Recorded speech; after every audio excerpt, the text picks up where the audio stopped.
Tyler Vookum, you're kicked off of 47th Street. What happened? A huge content shift is happening. Whoa. Nobody on 47th Street can copy what is about to happen. The that is coming at them, they will not be able to compete. I'm nervous and I'm not even on 47th. Yeah. This happy man also happens to be an F-boy and was on Fboy Island. How the did you get casted for a show called Fboy Island? I applied for like 60 shows. I finally got casted. My whole persona that they wanted me to be was like this Jersey Shore boy. I promise you, like, if I didn't find jiu-jitsu, I would be dead right now. I swear on everything I love, bro. And that's why, like, I'm teaching right now and I'm not really making any money, but like the face that these like 13, 16-year-old kids are making, like I could just see how they walk, how they talk. Welcome back, everyone, to On The Rocks podcast. I'm your host, Johnny, and before we get started today, I just want to thank you all for helping us surpass 10,000 subscribers. We love each and every one of you, so if you're not subscribed already, please do so. If you are subscribed, please like, share, and comment on your favorite episodes. A little goes a long way. Now, please let me welcome Tyler, a.k.a. Vookum, and Michael Dakessian. Got that right. A.k.a. Dakjitsu. Tyler, I was going to open up by asking you the question about 47th, but before we get to that, you have something to say, so let it rip. Yeah, no, I wanted to save it for the podcast. I was just going to say, I used to, before I did TikTok, I used to watch you and you on my TikTok before I ever did TikTok. Really? And yes, and it's just cool to see. Now I'm sitting here with both of you. It's just weird. A full circle moment. I didn't realize that. When did you start TikToks? 2020, January 1st, 2022. And what'd you think about us?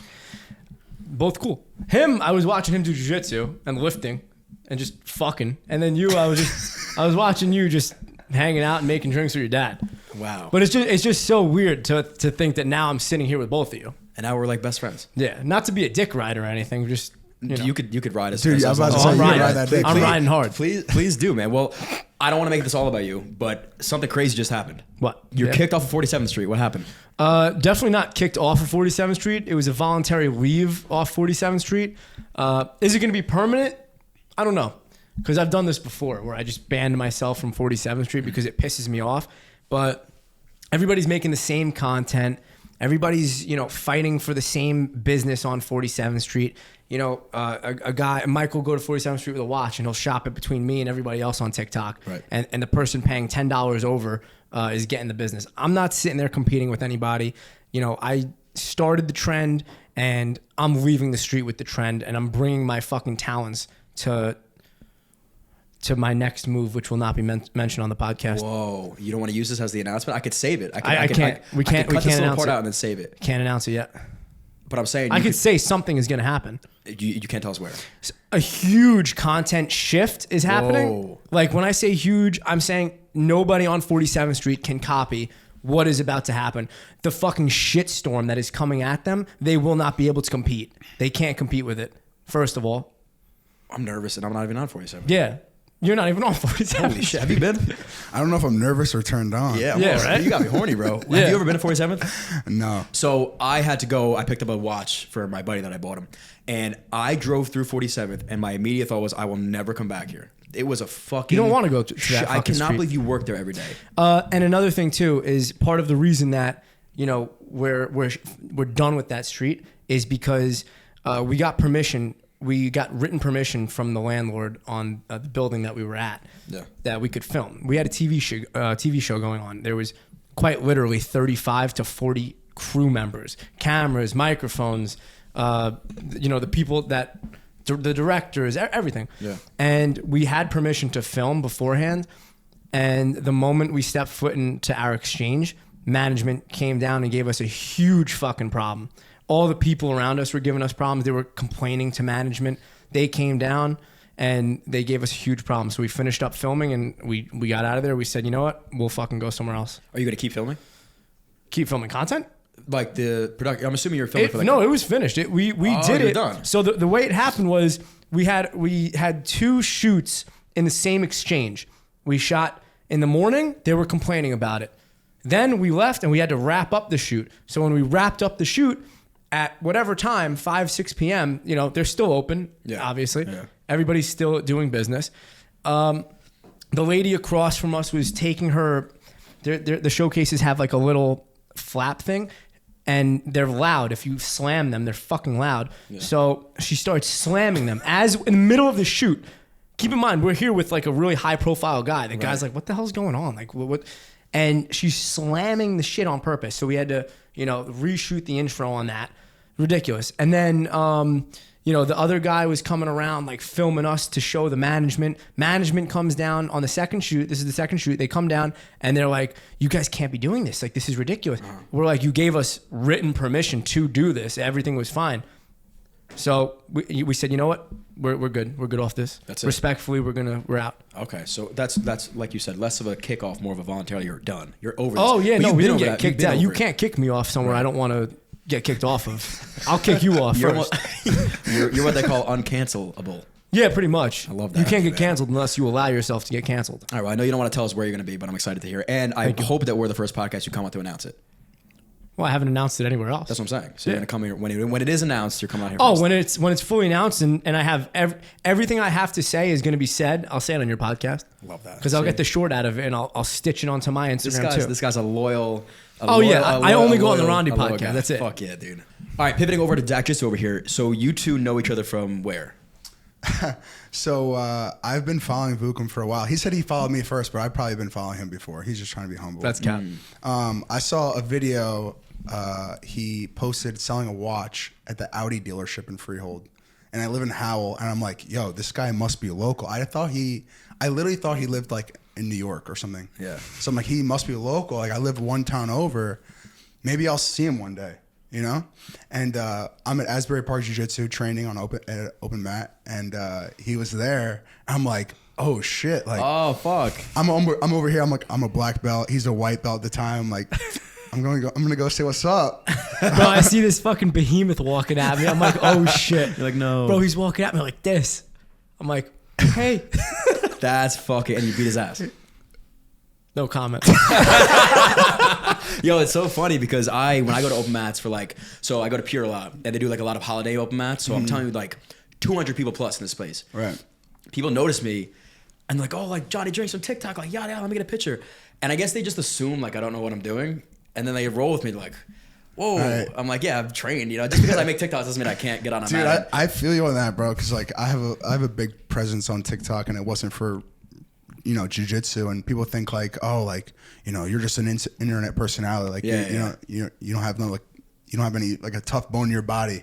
Like, motherfucker, I fought MMA 6 times. Like, I've been bloody before. Well, let's talk about that, because you're not just an internet, sensation, which you have amassed over 800,000 followers. Congrats to you. Thank you. I love the gym vlogs you guys do. But a black belt in jiu-jitsu is, number one, extremely legit. I don't care where you're coming from, and extremely difficult to get. So talk us through your entire BJJ journey. So, I mean, to start it off, I don't want to play the victim card, but growing up as a kid, like, I was like morbidly obese. Like, I swear on my life, I was morbidly obese. I had no friends. I transferred schools 3 times, and I like wanted respect so bad, but I didn't want to get it out of being funny or being a certain person. So I'm like, what can I do for people to respect me undeniably without even saying a word to somebody, without even opening my mouth? So I'm like, I'm going to become a fighter. People respect fighters. So I'm going to become a fighter. I don't care if I'm this person right now, but I'm going to be something big. Yeah. Like, I'm going to do something with my life. And I joined the wrestling team. I lost a bunch of weight. Right after high school, I found jiu-jitsu when I was 18, and I'm 30 now, so I've been doing it for a pretty long time. And it's funny because it really depends on the coach that like you come up with. Mm-hmm. Because when I first started, I was immature. I was a kid. Yeah. So the first injury I had in jiu-jitsu, I quit. But if it wasn't for my coach, Adamir Oliveira, I would never be doing jiu-jitsu to this day. He called me and was like, yo, where are you? It's been like 3 weeks. You haven't come to one class. I'm like, oh, I think I'm going to quit. Like, I don't know if I'm going to do it anymore. He's like, I was like 18 years old. Oh, it was like 4 months in. I hurt my wrist. I'm like, I don't know if I want to do this. Yeah. He's like, no, I'll see you here tonight. So like, I owe so much to him, because if it wasn't for that, like, I would not be doing it. Like, it only takes one person to truly believe in you, because sometimes you don't see it.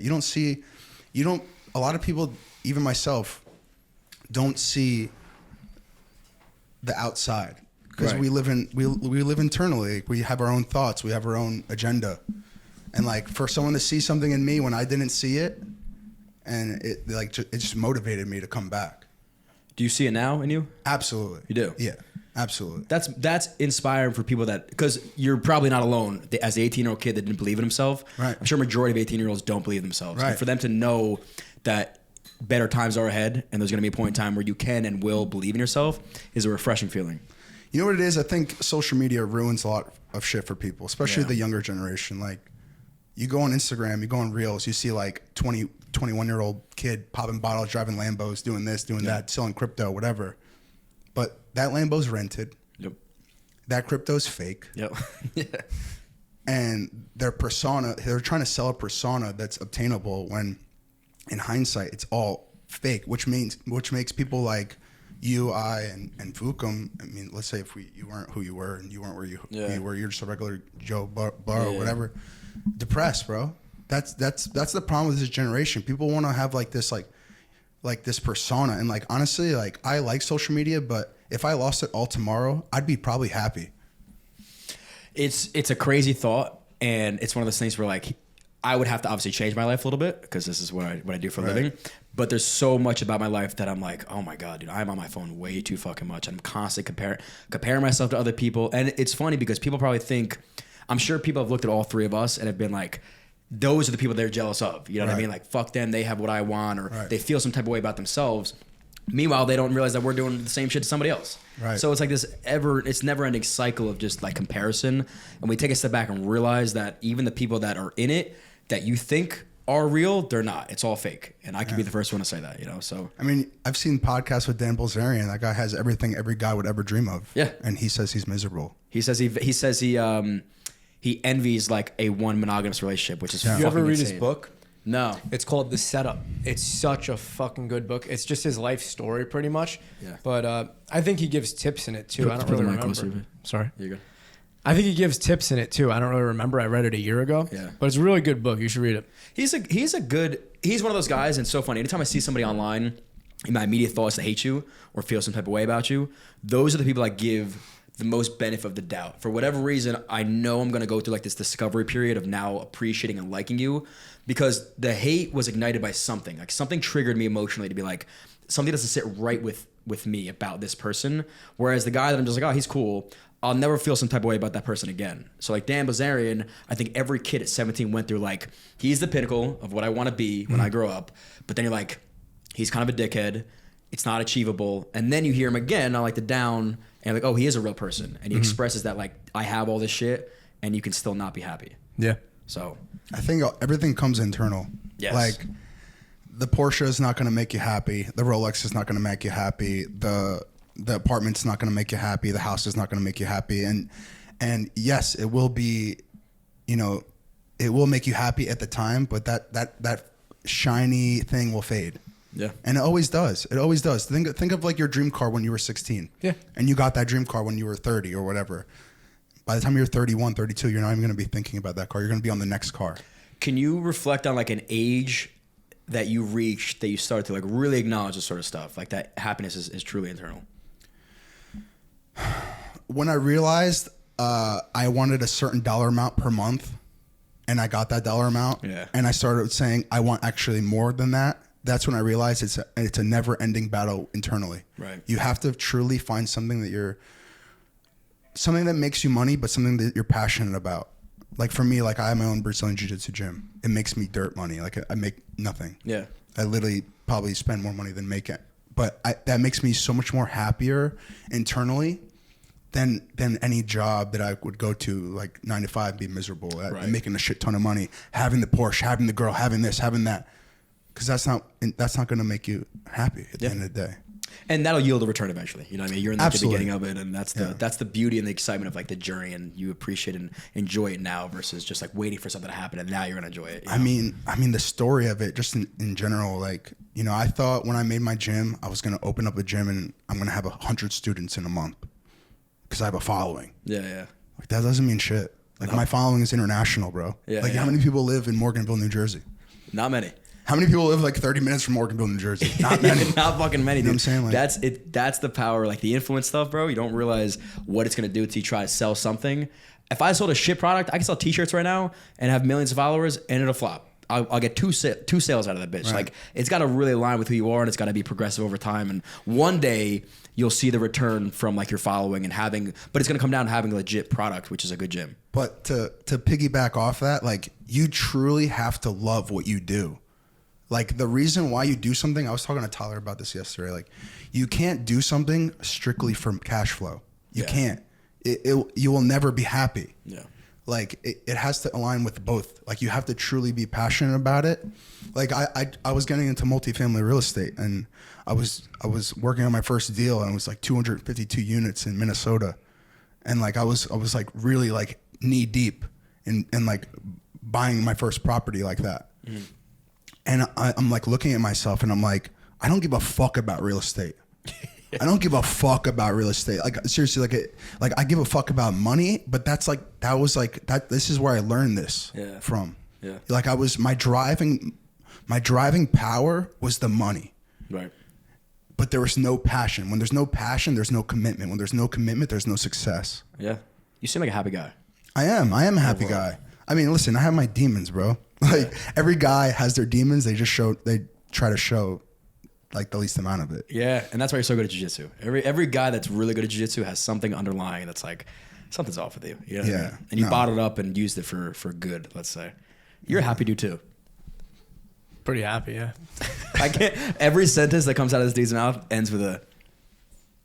He can't contain like his little goof smile, which is good. That's how you should be. Well, that was a crazy deep little intro for us, huh, boys? I didn't expect that out of you. That was good.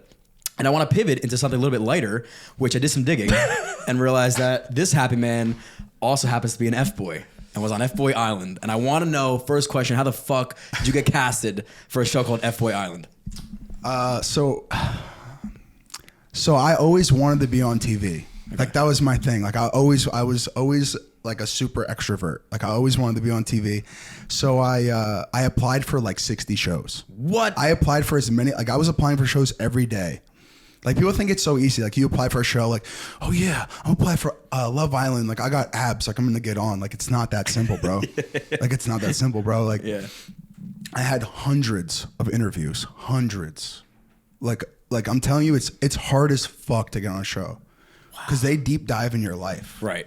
You know what I'm saying? So if you have like, they went on my Facebook from 10 years ago and saw like posts, like, you know, you used to put like a wall or story or whatever.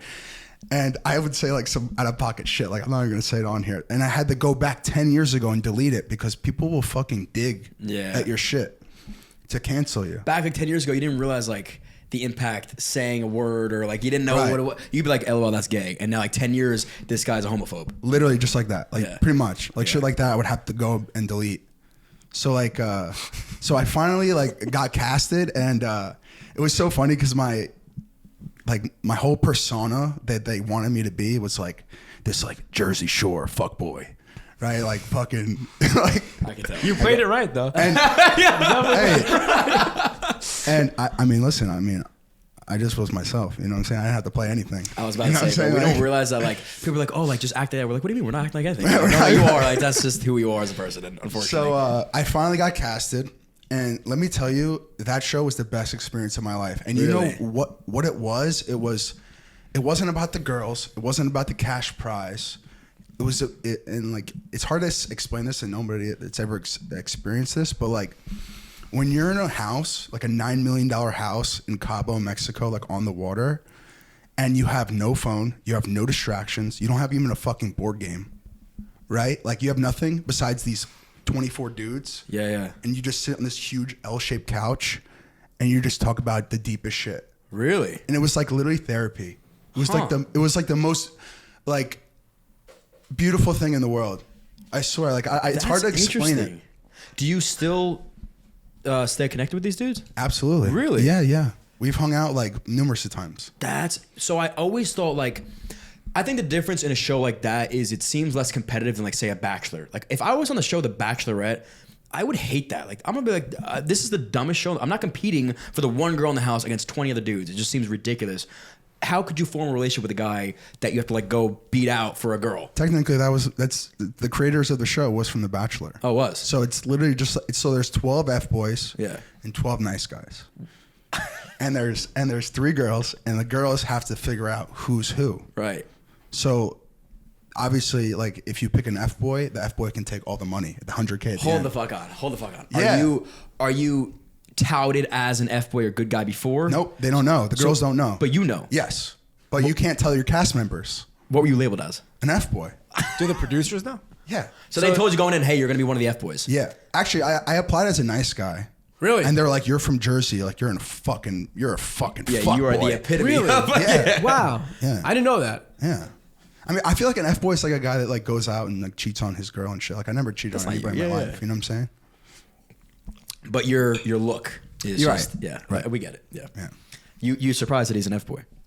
No, I just am surprised that they told him what to be. Yeah. Well, here's the thing. Like they know what they want, and they're going to create that character out of him regardless. You know what I'm saying? We actually watched 3 of the episodes yesterday because he was like, I can't believe you're on TV. I'm like, yeah, like, go watch it. And he was dying laughing. Yo, wait. So I pulled up. So wait, keep explaining. So 12 and 12.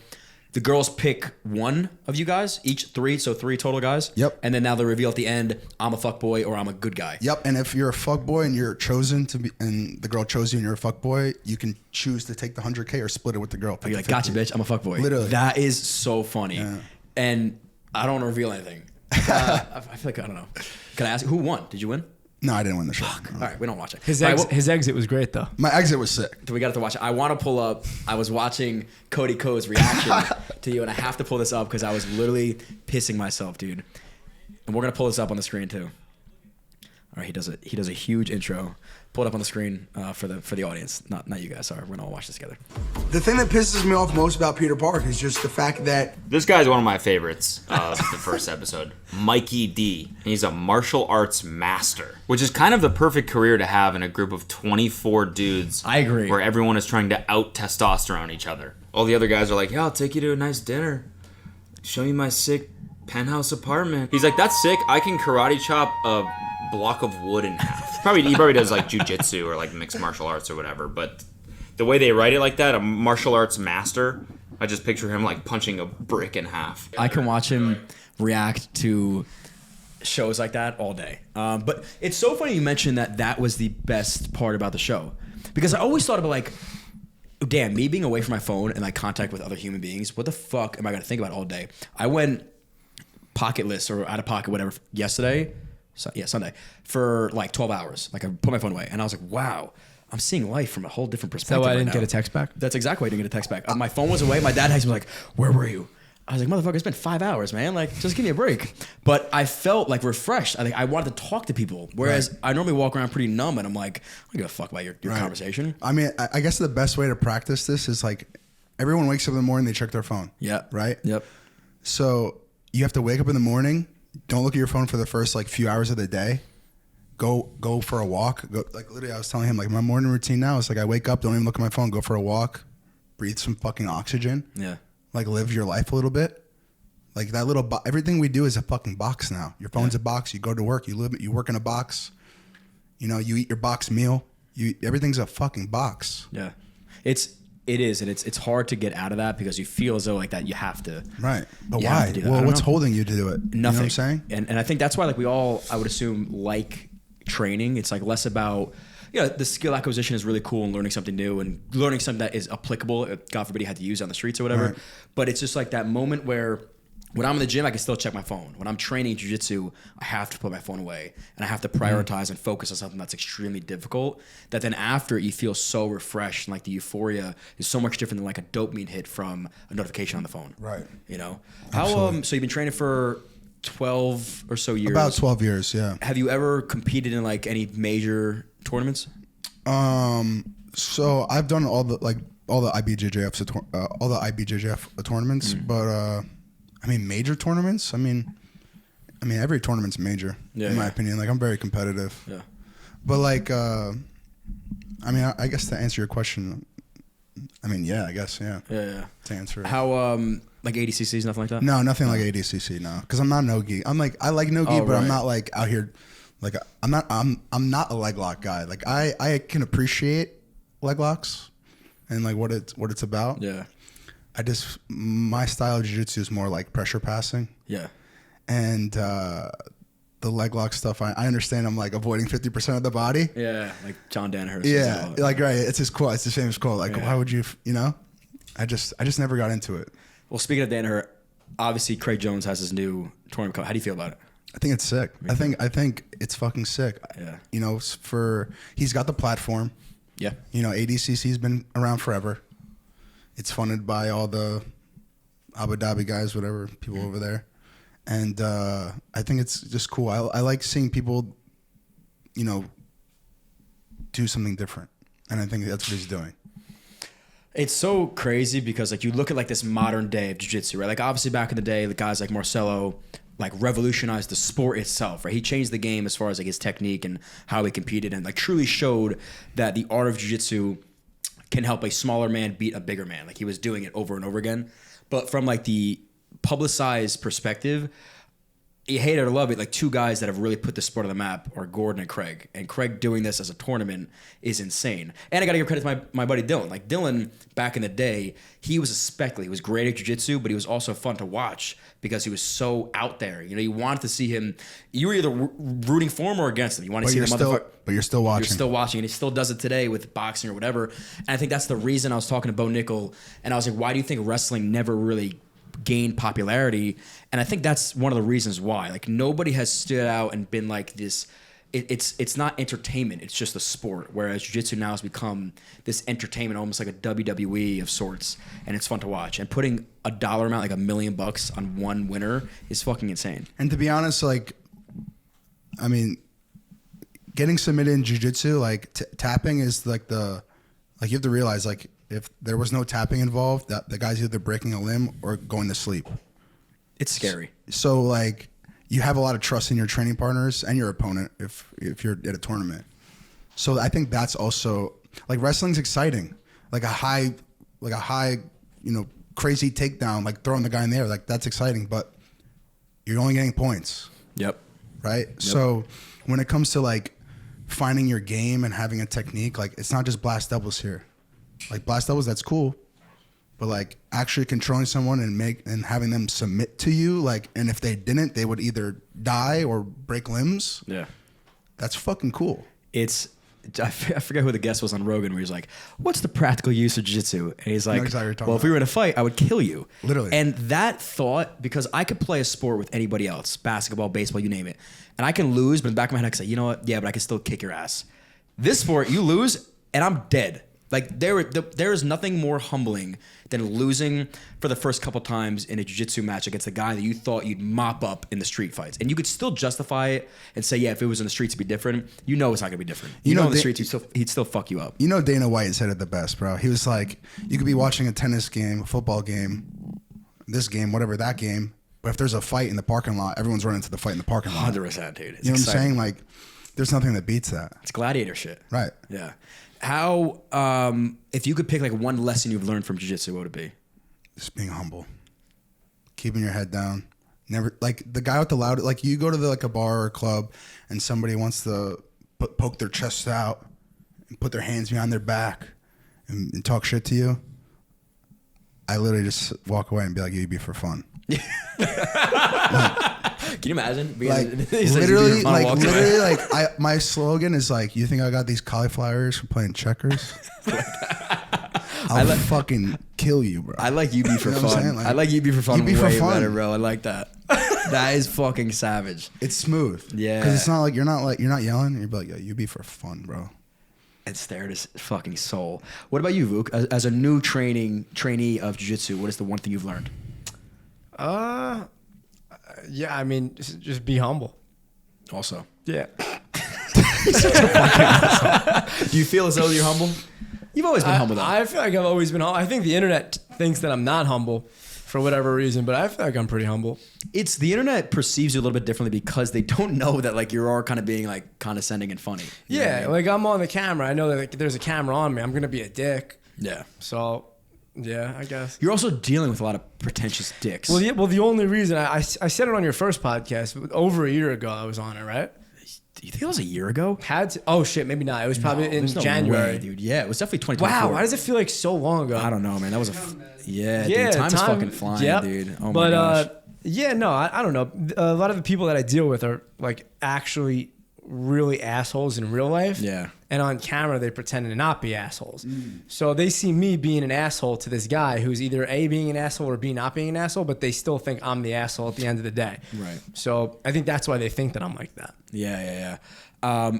Advice for a new grappler like Vookum over here, what would it be? That's a great question. To be honest, you have to be okay with losing for a while.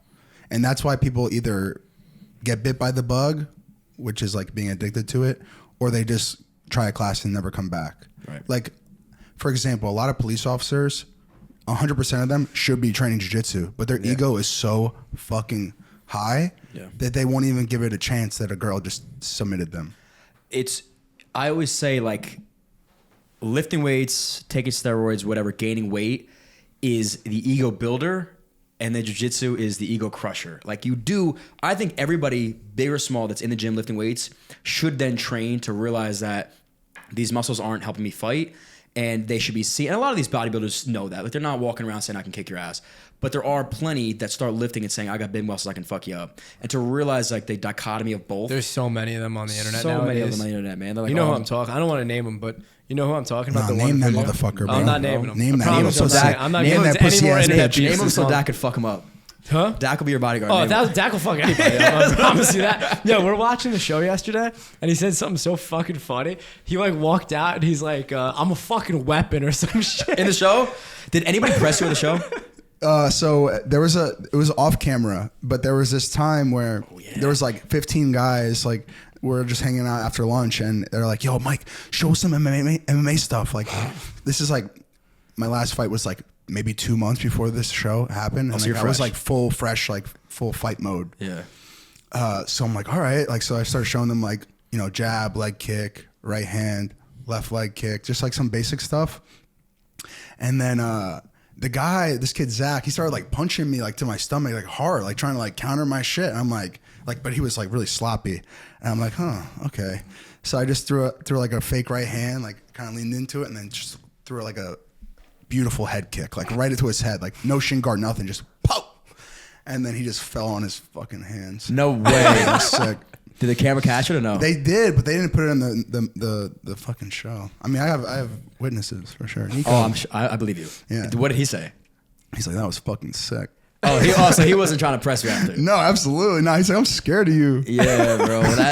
It is crazy. Like man, training and getting humbled by somebody is it's the worst feeling. But then it's like the most. I've walked, and I'm sure you guys have too. Like walked off the mat almost in tears. Like I feel so shitty about myself that I thought I was some type of guy, and I just got showed that I'm not that type of guy anymore. And I better start training more, because if I want to match who I think I am, it's not yet. I'm not there yet. I've definitely felt like that before. Yeah. I felt like that like a couple days ago. Good. I'm not even joking. Yeah. The saying is like, you never want to be the best in the room. Period. No. Like if you're the best in the room, you're in the wrong room. 100%.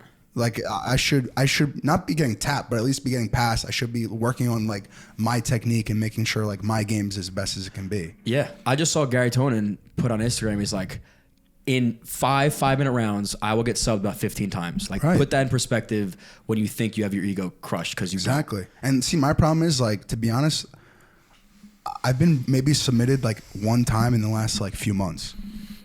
Wow. And I train at a lot of gyms. Oh, listen, I'm sure different gyms. Well, again, I go to Pure a lot, and there's got a lot of like high level black belts there. Right. And I always ask them, like, when's the last time you've been tapped? And you know JP Campese? No, I don't think so. He's a really good dude and a great grappler. And he has to literally think about it. He's like, months, like several months, and it was like a fluke. You know what I mean? Right. Like they just don't get tapped anymore. Right. How many black belts are just walking around? Like, you know, the percentage to be a black belt is? It's like rare. How many people actually just train jiu-jitsu in general? Right. And then take that, and that's do 1%. 10 years of that. Right. Takes 10 years to get a black belt. You know what percent of white belts make it to black? 1 out of like every couple hundred. I'm sure we can Google that one.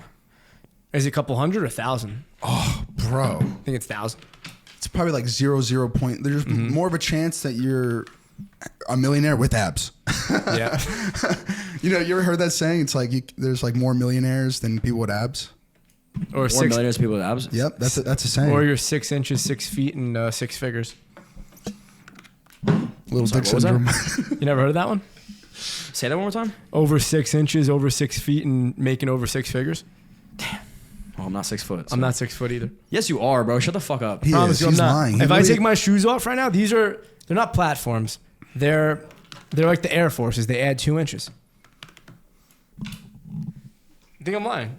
What do you stand at? 5'11"? 5'10". Nah, saying you're 5'10", he's bro. You're lying. not I 5'10". promise you I'm 5'10". He made me feel short today. I'm 5'10". We're like the same You're height. 5'10"? I'm 5'10". Then I'm 5'11". Yeah, you gotta be 5'11". I'm not. I promise you I'm not 6 foot. I just got measured. By who? The doctor. The blind doctor? Helen Keller? Yeah, bro. You're at least 6 foot, and I would Promise start walking you, around 6'1".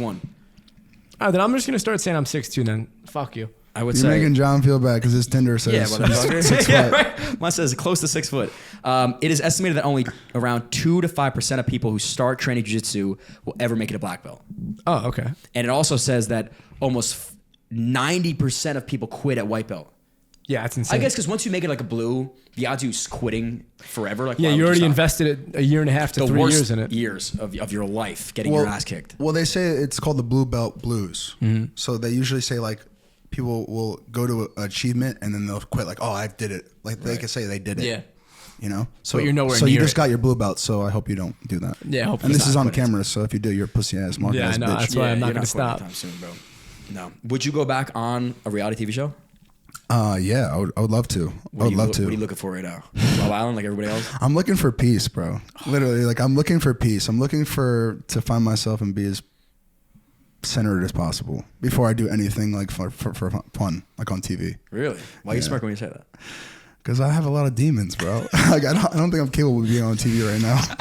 All right, let's keep you off TV then. Find your peace first. Find yourself. It is so funny. Like as a man, when you have so much going on, it really is important to just lock yourself in and just focus on you for a little bit. Yeah, that's why the phone shit is like horrible. Yeah, That's what I'm saying. it's horrible. hard to tell yourself like, all right, I'm done with girls. I'm not dating. I'm not doing whatever things I know I shouldn't be doing. And then you're on your phone and like the devil is literally right there staring at you like, fuck.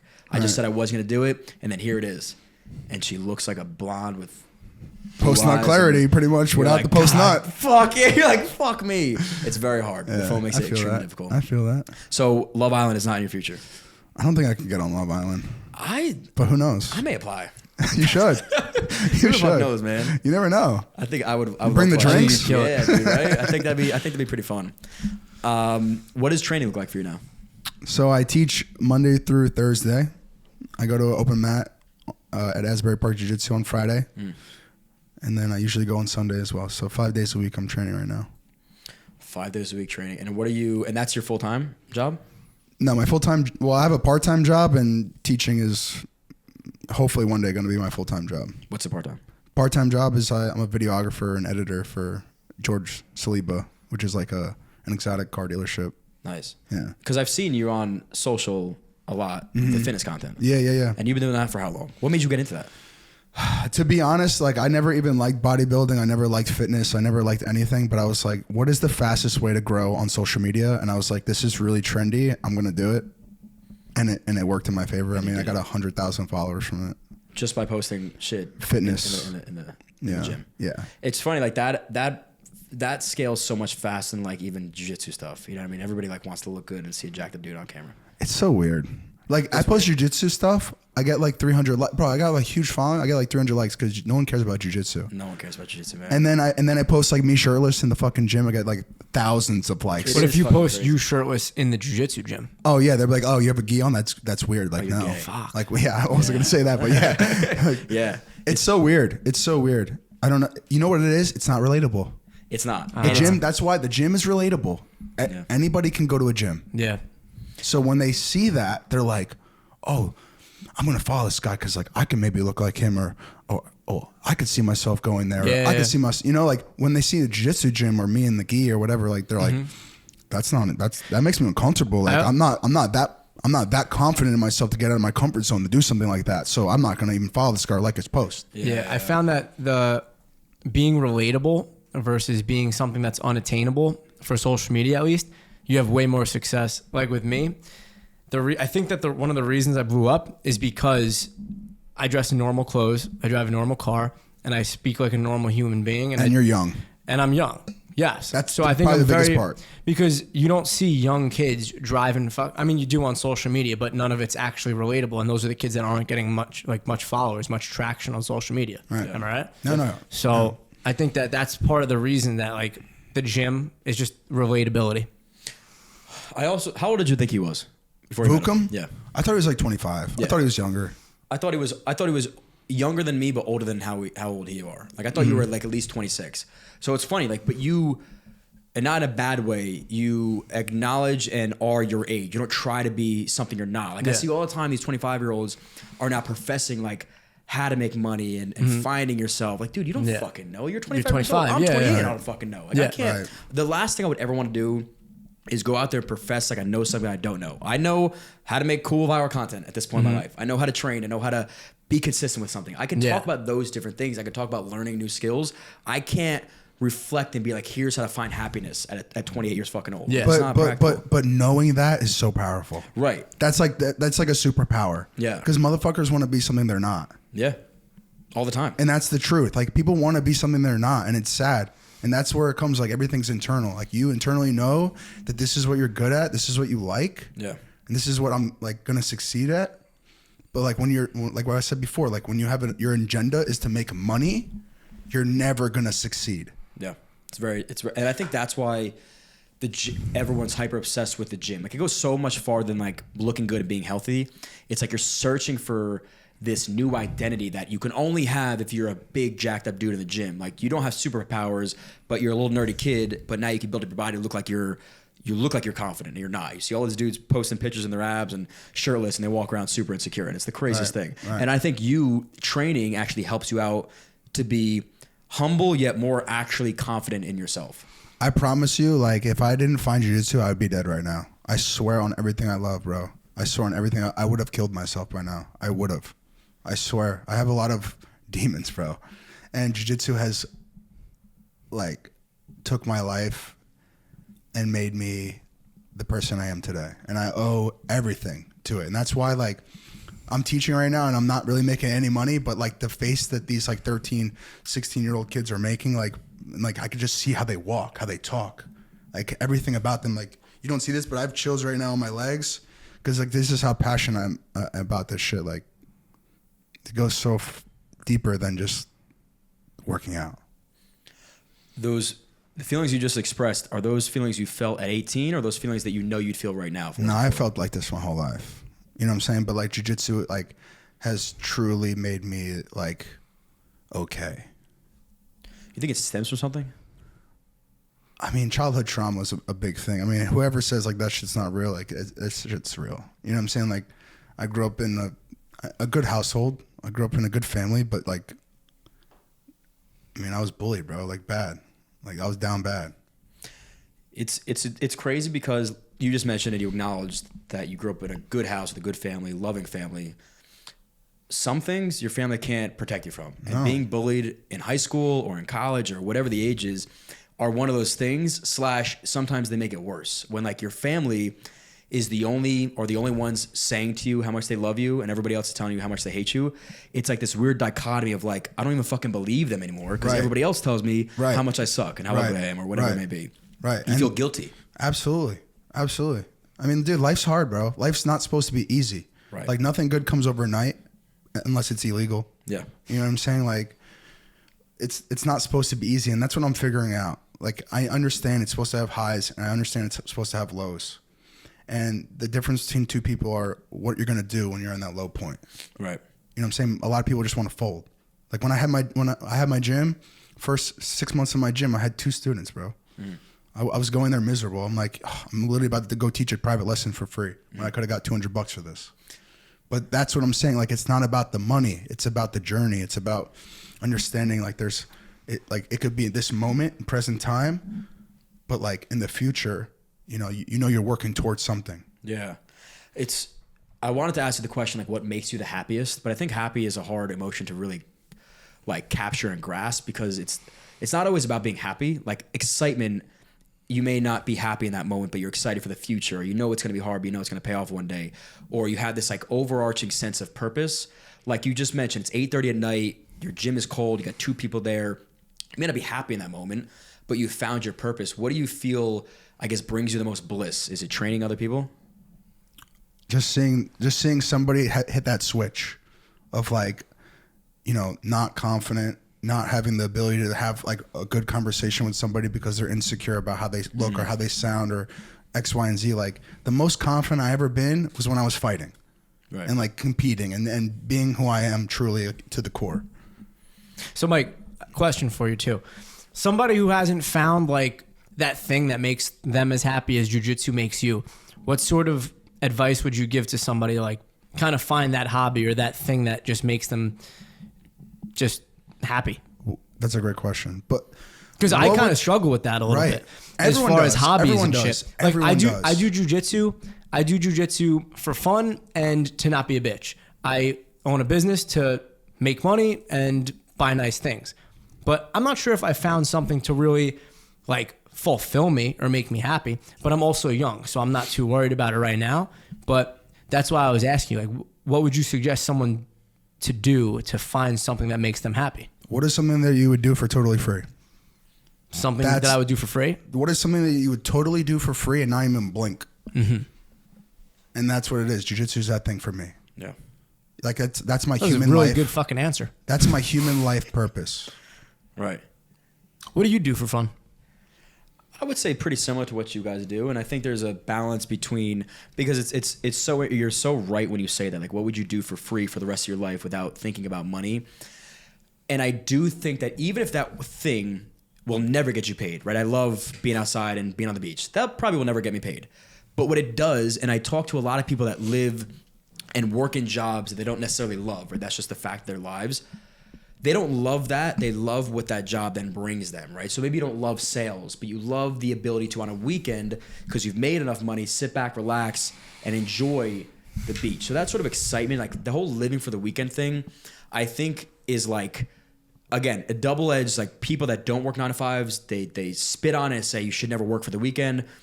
But then the answer is like, why? Like if that's what gets you excited for the day, or coming back home from a hard day of work and seeing your wife, if that's what makes you happy, then you should let that fuel you when you're doing things that aren't making you happy, you know? So I think the thing about finding something that you can get really excited about and also get paid for it is a blessing, and not many people will be able to do that. So when you do find it, you gotta cater towards that and double down on it. You know what my goal always was when I was working? Was to get to a day where if I don't want to work, I don't have to work. Like freedom of time was my ultimate goal. Yeah. But then when you achieve freedom of time, what are you left with? Yeah. Do whatever you like. Do whatever that makes you happy. Yeah. I like going out with my friends and drinking and just hanging out in the sun. That makes me happy. Yeah. But I can't, that's not feasible. I can't do that every day. Not every day, but again, it comes down to like, we always think to ourselves, we feel like this internal guilt when we do things we like to do that we know we shouldn't be doing. But a lot of the times, like, who's telling us we shouldn't be doing these things? You know, like, just because you can do it, because of your balance, your structure of your life, doesn't mean you should feel guilty because so-and-so can't. Mm-hmm. You should be able to embrace and celebrate that, hey, I've worked really hard, because you do work really hard, and you do something a little bit unorthodox that on a Monday at 12 o'clock, you could sit and have a podcast and enjoy these conversations, because that's going to then fuel you to work that much harder. Like, it just becomes this every time I do like have a conversation with anybody who, you know, is on YouTube or anything, I do get inspired afterwards in a way. Like I come here, I see your apartment, and I get inspired. Yeah. So I think I like that. Well, I appreciate it. Does fuel it. And you got to surround yourself with more people that are doing, and it's hard because not many people do what you do. That's actually the most difficult part about any of it, is that there's such a finite amount of people that are like on this level that it's like, okay, who are you going to hang out with? Who are you going to go, for me, who are you going to go drink with? Who are you going to go chill with? Yeah. So that's what it comes down to. To piggyback off that, like, he's 23, right? I know. What 23-year-old is an entrepreneur that hasn't just like tried and failed and like is continuously going? So like, you're the sum total of the 5 people you hang out with. Mm-hmm. That's the saying, right? Yeah. So like, if your sum total is a bunch of 23-year-olds that want to, you know, just then do it's going to drag me down. It's going to drag you down. Yeah. But on the flip side of that, you're not going to really relate to a 50-year-old man that has everything. Yeah. So he's in a tough spot. You know what's weird though? You have the devil on the left shoulder and the angel on the right shoulder. The devil on the left shoulder is go hang out with the friends that you had before you were, on TikTok or before you had a business and before you did this, versus the other one, which is like, okay, go make new friends that are hyper successful and forget about these people and go hang out with only them. So now it's like, are you a douchebag for going and ditching your old friends and then going with these new people that you just met a year or two ago? That's the conflict too. It comes in, it's like one hand washes the other. Okay. So it has to be, it shouldn't be like a transactional exchange. Like you should want to hang out with them, not only to network, but you should want to hang out with them because you truly like them. Yeah. But they're also good people, like that have number one, a good heart, good morals, because that's fucking hard to come by nowadays. And that truly have a passion to be successful in whatever that is. Well, one of the reasons I like coming back here so many times is because I've met a lot of people that are just on TikTok or on YouTube or whatever, and a lot of them are just like douchebags. Camera goes on, they're all fucking, happy-go-lucky, and then the camera goes off and they're just like a blob. They're just boring. Or maybe they're not boring. Maybe they're just a douchebag. Right. But I don't know. It's really rare to find people that, even if they are at your level or successful or whatever you want to call it, it's like most of them are just kind of boring at their core, or maybe they're not boring, maybe they're just a douchebag. And I found that a lot as far as people that are in our industry, as far as like the TikTok world, Instagram world, whatever. Like Dak said, you're also at a very hard age, and the word boring could just be them not knowing themselves. Like they've built this thing that they think everybody else cares about as their persona online, and they're really not like that, or they don't know how to really replicate that in real life, or they've drained themselves. Like think about how hard making content is a lot. Like you talk to a dude, even having an emotion or an intelligent conversation for several hours is more of and I don't know if you feel the same way, bears more on my body than like a workout. Like a hard workout, I can live the rest of the day and be excited and enthusiastic, whereas sometimes I'll have a really stimulating and hard conversation with somebody and I learned a lot, and I'm walking around like a ghost the rest of the day. Like I have nothing else to give. So a lot of these people I think deal with a ton of like self unawareness. They just don't know who they are, and they don't want to pretend to be one person, and they don't really feel the need to have to pretend to be that person because that's who they are online. So for you see them, they're just boring, but internally I think they're just saying, who am I? At your age, that's the biggest question I would have to assume a 24, 23-year-old kid asks themselves, like, I don't know who the fuck I am. Your brain isn't even fully functioning yet. So I'm living in this like, imposter syndrome life that once you turn 25, 26, it's going to change pretty drastically. And for all these questions you're having are going to be like subsided. Yeah. But the friend, like he said too, not every relationship is transactional, right? Just because your boys may not do what you do and maybe you can't gain anything from them as far as like knowledge for your business, maybe you gain the different perspective on life. I know a lot of my friends that they don't do anything related to this, but they have this way about themselves with connecting with one another, or a way just to appreciate the little things in life. And I feel like I struggle with that sometimes, so I can learn from you in that capacity. I may not be able to learn how to make money from you, but that's okay. Life is so much, it's so vast. It's not just about one thing. It's called emotional intelligence. But what's also weird too is when you, like, if I'm getting lectured by somebody, or if somebody's trying to tell me something, a lot of the times they'll say like, if you want to level up, you don't want to hang out with the people that you used to be hanging out with. But then it's like, okay, you want to listen to them and take that advice, but then someone else will give you completely different advice like you just did. So now, and then like when you're in that moment hanging out with those people, you're like, wow, all these guys do is every weekend they go out and drinking. Like, yeah, I like to do that, but it's like, are they going to level up? So it's like a weird conflict almost. It is. And there is an acknowledgement to that, right? Like, and I don't know your friends, and I'm sure they're great guys, but if there's a feeling of like emptiness almost, then you're like, I'm not doing anything to better myself. Productive. Right. Maybe once a week, once a month, you hang out with your boys and you talk about nothing. Nothing's better than going back and hanging out with your high school friends and being like, hey, we could talk about girls and nothingness for hours on end. Yeah. But make sure that your days overall are filled with people that are going to help you progress, because that's going to be more important for you mentally. You're going to feel better after those conversations than the ones if you had it every single day about nothing. Yeah. It's all about balance, man. It's really what it comes down to. And even us, like, we're professing to you, like, we're young too. You know what I'm saying? Like 28, 30 years old. Yeah, but you passed the prefrontal cortex development already. We did. And I don't know if I can like pinpoint the day that it happened to me, but it is a pretty big switch. Like, it really is. Like, you wake up, it like snaps, and then it's like, oh. Yeah, I remember when I gained consciousness in like 5th grade. That I remember. I was fucking shitting my pants. Yeah, I was. You may have felt it, you just didn't know what it was. So I was in 5th grade, and this is crazy that I remember this. and I was playing hide and go seek with like a bunch of friends, like a basement. And I remember I was hiding under a ping pong table, and the world felt like it just like whooshed into my face, and I felt like I was watching a movie. And I was like, wait, what? And I started freaking out to all my friends. I was like, what's going on? Like, are we in a movie? Like, I gained consciousness, and they were like, the fuck is this kid talking about? I went home and like asked my parents. They didn't know what the fuck I was talking about. And I didn't know what that was. It was scary as hell. Did you Google it? No, I didn't know what the fuck. I was 12 years So old. how did you? I didn't know what what happened. that was. How'd you carry on with life after? And then I carried on with life. It was probably a couple years ago where I saw TikTok and I was like, that's what I was experiencing. Oh. I finally gained consciousness. That's weird. That never happened to me. Yeah. Then What the it might have fuck? happened. You just didn't realize Did that it. ever happen to you? The only thing I can remember like from like that young was like realizing that death is like apparent. Like you're Right. Like that was like the first time I ever thought like my mom will die one day. I remember I had to get like soothed in the bathtub. Like I was like hyperventilating. I'm like, oh my God, my parents don't live forever. I know. You know, like that fucked me up. Yeah. So it's like these crazy realizations that even now, like I constantly am thinking about, you know, like the afterlife and the purpose too. of life. And like, but it's necessary to do and it's almost inevitable, but it's also necessary to just like take a step back and just live. Like you can't control the inevitable, which is death. So why try to figure it out so much? Have a belief and a faith in whatever you believe in. I'm not professing to believe in one thing, but if you do, keep that faith and keep things moving. Like don't over obsess. Don't overanalyze it. Dude, a lot of these like philosophers that we like read and harp on were probably miserable for the most of their lives because all they did was deep think. You ever read Meditations by Marcus Aurelius? I read it every day. that book and it fucked me up. But that's a good thing. That it should change your perspective a little bit. And I feel like I'm way more stoic now after that book. I let things kind of take their course and they are what they are. The most profound part of that book for me, and I say to these dudes a lot, there was a page where it talks about treat life like an act of a play, right? Everybody has their character in this play. And just because you were assigned this character doesn't mean that you can't progress, but that's who you are. I'm not Michael Jordan, and neither are you guys. So that's okay.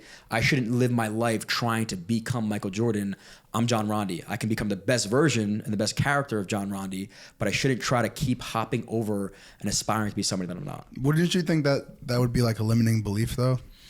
It's funny you say that. I think the answer is no when you acknowledge your own self-worth. If I know that I have so much potential within me, and I do realize that, I'm not worried about being somebody else. I'm not saying I want to be complacent, but I'm not worried about trying to be. If I said to myself, I want to be a rapper one day, and knowing deep down I'm not meant to be that. I don't have that skill set. I don't have that confidence in whatever it may be, but I tried for years on end, you know, banging my head against the wall, hoping it breaks. It's not happening. Instead, I should double down on what I'm really, really good at and becoming the best version of John versus anybody else. Like I said before, the money thing. The purpose was like trying to make like your only end goal is money. Like your end goal was to be a rapper. Like it's just different, right? Right. But like it wasn't what you were meant to do. Yeah. You know what I'm saying? So what he's saying is double down on what you're good at, which I love. Yeah. I think that's just the self-awareness and like everybody. That's the problem with nowadays with like motivational videos and everybody's preaching and praising like, you know, go out there and be the best and rah. Guess what? Only one person can be the best. That's why they call them the best. Right. You shouldn't feel like you're a failure because you're not number one in what you do. You should appreciate the process of progress, but not worry so much if you never make it to be. Right. You know, there's plenty of people that make $50,000 a year, live with their family, and are very happy. Absolutely. You want to hear a sick quote? Sure. Okay. I was in a flea market, 2013, 2014. I was 14 years old. Changed my life. A homeless guy told me this. Swear to God. A methed out homeless guy. The process is the product and therefore your reward. Ponder for a second. Think about it. No, I'm so serious. I'm thinking about You're it. both- And he's right. And It sounds funny because it was the guy's eyes were like this when he was telling me, living out of his truck. And I was selling used clothes out of the back of a fucking truck. Right. And he comes over to me and we were just talking. I don't remember what we were talking about, but he says, let me teach you something, youngster. And he fucking tells me that. And I went, holy shit. And I opened up my notes app on my phone and I wrote it down and it didn't hit me, but I would always think about that. And then I realized what it meant. Yeah. And that it's like, it's all about the journey. It is. And I think we wish that life was way more black and white. Like we make money, we're then happy. Mm-hmm. No one told us that. Yes. And that guy as a homeless man could literally quite possibly be happier than you are living however you're living at 50 The years most old. fun that I've had was quite literally building the business, like of going course. into the Yeah, city yeah, with yeah. John and James every day and fucking just grinding it out. Yeah. And then you look back and it's like, wow, that was a fucking great time. Yeah. But the good times are still here, and Oh there's yeah, way there's still more to come. Yeah, and but you should that get excited was so about. fun. Yes. Yeah. The It's- process. The process is always fun, and I think that comes with age, just learning that. So I'm glad you learned it at 24 years old, youngster. At 13 years old. That's you were blessed by that. That was Jesus Christ reincarnated Yeah. for you. I never saw him again, so it could have been. He was actually Jesus. Yeah. So, well, Dak, I ask every guest 2 questions at the end of the podcast, and you could say whatever you want. In your life, regardless of jiu-jitsu or whatever you're doing right now, what has been the lowest of your lows? And let's follow that up with what has been the highest of your highs. The lowest of the lows had to be going to multiple different schools growing up, just because of I was bullied, and it wasn't even like I'd go home and cry at home or some shit. It was just like, yo, I need to transfer this school and we're gonna off myself type shit. Like, I need to get the fuck out of here.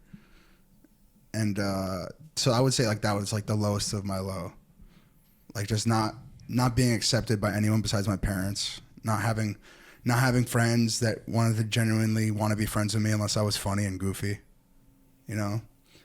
And the highs of the highs, I mean, failing and not giving up is the highest of the high. I mean, that's the whole purpose of life. Just failing and continuously climbing that fucking ladder. That's the high. I love it, man. Well, that's a great way to end. Dak, Vookum, thanks for guys for coming on. As always, guys, like, subscribe, share, all that good stuff. That's it for today. Cheers. Os. Os. Os.